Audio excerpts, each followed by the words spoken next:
2025銀河娛樂澳門國際馬拉松賽道介紹：半程馬拉松賽事將於12月7號早上6點正起跑。賽事嘅起點設於澳門運動場，跑手喺起點起跑後，經由運動場嘅出口離開，向右轉於體育路出口左轉，並於運動場道右轉向東亞運大馬路。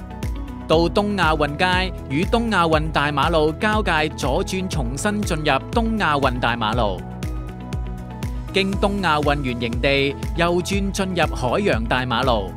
經海洋花園大馬路，跑手將會由蘇利安園營地右轉進入史伯泰海軍將軍馬路，於史伯泰海軍將軍馬路與盧廉若馬路交界折返。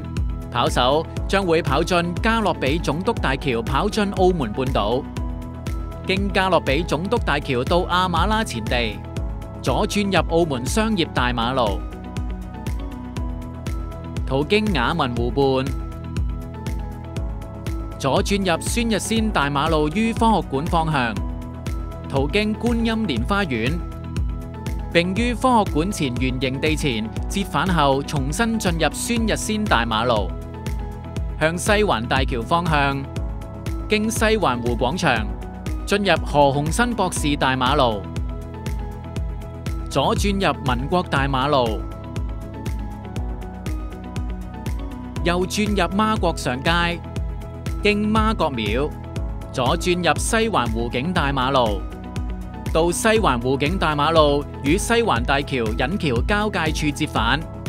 上西環大橋引橋，經由西環大橋返回氹仔，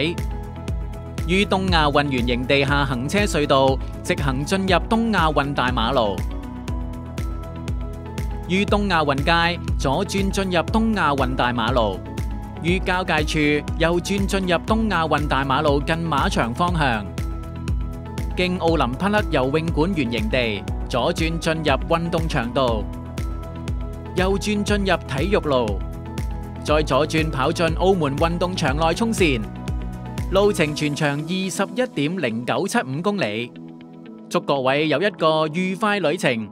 成功挑戰極限！